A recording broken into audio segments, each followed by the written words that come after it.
Sa mahinhin at tahimik na simula ng dekada 50 sa Estados Unidos, may isang simpleng layunin na nagbunsod ng isang pagbabago sa mundo ng pambahay. Ang paghahangad ng mas malinis, mas pabilis at mas maasahang paraan ng paglilinis. Sa panahon kung kailan ang karamihan sa mga bahay ay umaasa pa rin sa tradisyonal na sabon at mabibigat na kemikal para alisin ang grasa at dumi, isang all-purpose cleaner ang pinakilala na magtataguyod ng bagong pamantayan sa paglilinis. Ito ang magiging simula ng tinaguriang Mr. Clean. Introducing the all-time champ of all kinds of cleaning, Mr. Clean. Yes, Procter & Gamble, who knows more about getting things clean than anybody, presents Mr. Clean, the new all-purpose liquid cleaner. Ang Mr. Clean ay isang tatak ng produktong panglinis na unang ipinakilala noong 1958 sa Estados Unidos. Hindi ito basta produkto lamang.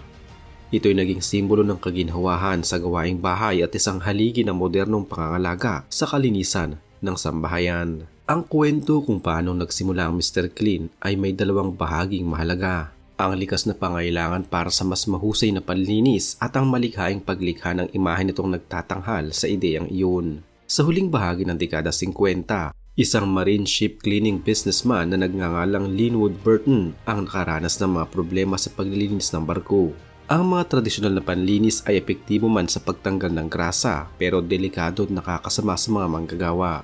Dahil dito, bilang isang tao na may kaalaman sa mga batayang prinsipyo ng kimika, naghangad si Burton na lumikha ng isang solusyon na parehong mas ligtas at mas epektibo sa paglilinis. Sa kanyang pagsisikap, natuklasan niya ang isang formula ng detergent na hindi lamang nakakayanang tanggalin ang matitinding dumi at grasa kundi mas maingat din sa balat at kapaligiran ng mga manggagawa. Gayunpaman, dahil ang paggawa ng malawakang produksyon at pamamahagi nangangailangan ng mas mataas na kakayahan at puwersang pangnegosyo, ibinenta ni Burton ang mga karapatan ng mga produktong ito sa Procter & Gamble noong 1958. Sa pagpasok ng Procter & Gamble, sinimula ng pagsuporta sa produkto sa pamamagitan ng malawakang kampanya sa radyo at telebisyon. Itong panahon ng Mr. Clean ay hindi lamang purong likas na formula, kundi isang brand na may mukha, personalidad at pangako, ang pagiging kakampi ng mga may bahay at sinumang nagnanais ng kapansin-pansing kalinisan. Bagamat si Linwood ang kauna-unahang nagbalangkas ng likas at epektibong produktong naging batayan ng Mr. Clean, hindi sapat yun upang mapasikat ang tatak. Sa likod ng iconic na imaheng ito ay ang malikhaing pangkat na binuo ng mga eksperto sa advertising mula sa Tatham Laird and Kudner Advertising Agency sa Chicago. Isa sa mga pangunahing nag-ambag sa paglikha ng karakter na kilala natin ngayon ay si Harry Barnhart, isang creative mind sa nasabing ahensya, at si Ernest C. Allen mula sa art department na tumulong sa pagbuo ng konsepto. Ang unang ilustrasyong ginawa para sa Mr. Clean ay nilikha ni Austrian-American commercial artist na si Frederick Fritz Schebel, isang taong tumulong hindi lamang sa visual na disenyo kundi pati sa pagpapakilala ng karakter sa publiko. Ang karakter ni Mr. Clean mismo ay isang muscular at mabalahibong lalaki na may makintab at hubad na ulo. Nakasuot ng puti, may suot na hoop earring sa kaliwang tenga, isang imahe na agad nag-iwan ng impresyon ng lakas, kalinisan, at pagiging handa sa anumang madumi o matigas na linisin. Mula nung ipinagbili ni Burton ang kanyang formulasyon sa Procter & Gamble, naging ganap ng pag-aari ng kumpanyang ito ang tatak na Mr. Clean. Ang Procter & Gamble ay isa sa mga pinakamaimpluwensyang kumpanya sa buong mundo pagdating sa mga consumer goods at household brands. Kilala sa pagpapatakbo ng maraming tanyag na tatak mula sa buhok, balat at damit hanggang sa mga produktong panlinis. Bilang may-ari ng tatak, ang Procter & Gamble ang nagtutulak ng inobasyon at marketing strategy ng Mr. Clean mula noon hanggang ngayon. Pati ng mga iba't ibang uri ng produkto na sumaklaw sa general cleaning liquids, sprays at maging sa espesyal na produktong tulad ng Magic Eraser. Sa pagbuo ng tatak at ng karakter na magre-representa rito, nais na mga tagapagdisenyo ng brand ang isang pangalan na madaling maalala. May direktang ugnayan sa layunin ng produkto at maaaring magtaglay ng karakter at personalidad. Ang pagpili ng salita na Mister ay nananawagan ng imahe ng isang taong malakas, respetado at maasahan. Isang tao na parang kakampi mo sa paglilinis. Samantalang ang salitang Clean ay direktang tumutukoy sa kalinisan. Pinagsama ang dalawang salitang ito upang lumikha ng isang pangalang hindi lamang brand kundi isang persona. Ang ganitong uri ng pangalan ay hindi lamang madaling tandaan. Nagbigay rin ito ng narrative na madaling i-market.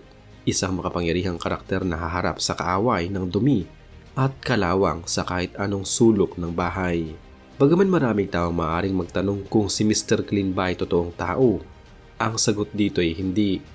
Siya ay gawa-gawang karakter na nilikha upang magbigay ng mukha sa produkto. Hindi siya isang aktwal na tao sa totoong buhay kundi isang simbolo ng kapangyarihan sa paglilinis na mayroong napakalakas na presensya sa mga commercial at packaging.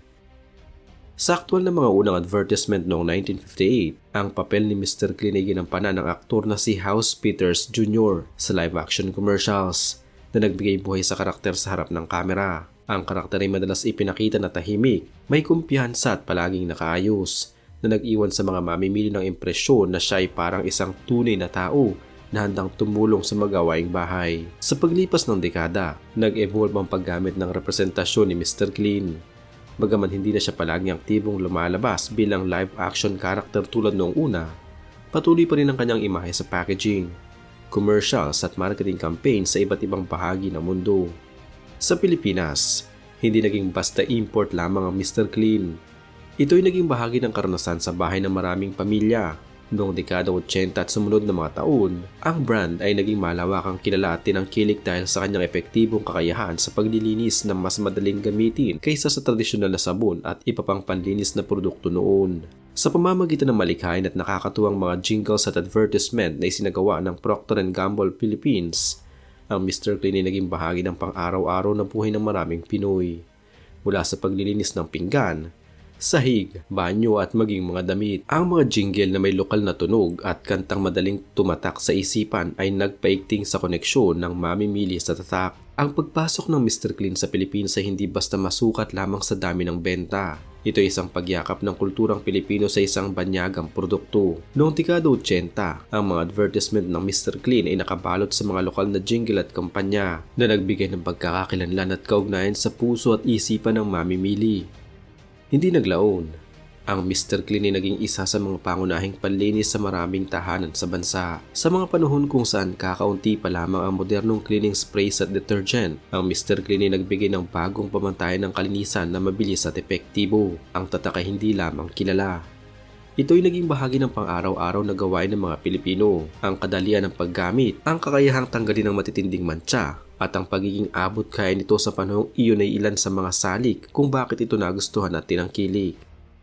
Tulad ng maraming iba pang mga tatak at produkto, ang Mr. Clean ay nakaranas ng pagbabago sa merkado ng Pilipinas dahilan sa pagtaas ng kompetisyon at pagbabago sa mga saloobin at ugali ng mga mamimili. Sa pagdaan ng mga dekada, maraming iba't ibang brand ng panglinis ang pumasok sa bansa na may kasamang mga murang alternatibo at mga moderno ring produkto na bumagay sa bagong estilo ng pamumuhay. Kabilang na ang mga specialized detergents, eco-friendly na panlinis at mas malawak na pagpipilian ng linis na produkto. Ayon sa talaan ng mga dating tatak ni Procter & Gamble Philippines, ang Mr. Clean ay opisyal na tinigil ang pagpoproduce sa lokal na merkado noong 2010 at pinalitan ng ibang produktong tulad ng Bonux na noong 2018 ay tuluyan ring itinigil. Ang pagbaba ng aktibong presensya ng Mr. Clean sa merkado ay maaaring dahil sa pangmatagalang presyon ng kompetisyon, ang mas maraming pagpipilian ng mga mamimili, at mga pagbabago sa kagustuhan ng mga pamilyang Pilipino. Gayunpaman, ang alaala ng tatak at mga jingle nito ay nananatiling bahagi pa rin ng kultura ng mga Pinoy na lumaki sa mga dekadang iyon. Sa kasalukuyan, kahit hindi na aktibong ipinopromote o mas malawak ang ibinebenta ang Mr. Clean bilang isang pangunahing produkto sa Pilipinas tulad ng dati, ang legasiya nito ay nananatili sa mga alaala at impluwensya nito sa paraan ng pag-iisip ng mga mamimili tungkol sa kalinisan at produkto ng paglilinis. Ang merkado ng mga panlinis sa Pilipinas ay mas komplikado at marami ng pagpipilian. Mula sa mga lokal na brand hanggang sa mga international tatak na nag-aalok ng espesyal na mga formula at environment-friendly na option. Ang Procter & Gamble Philippines ay patuloy pa ring malakas sa iba pang mga tatak tulad ng Tide, Ariel, Downy at iba pa. Ngunit ang Mr. Clean ay hindi nakabilang sa mga core brands na malakas na tinutukan ng kumpanya sa bansa. Hindi man ito patuloy na nangingibabaw sa kasalukuyang mga produkto sa merkado.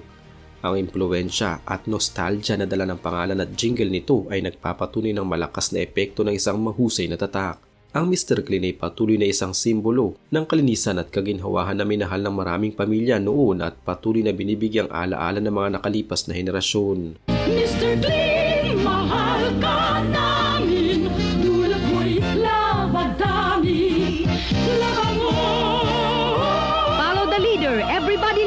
Mr. Clean Power Plus 2! Lalaki, laro mo!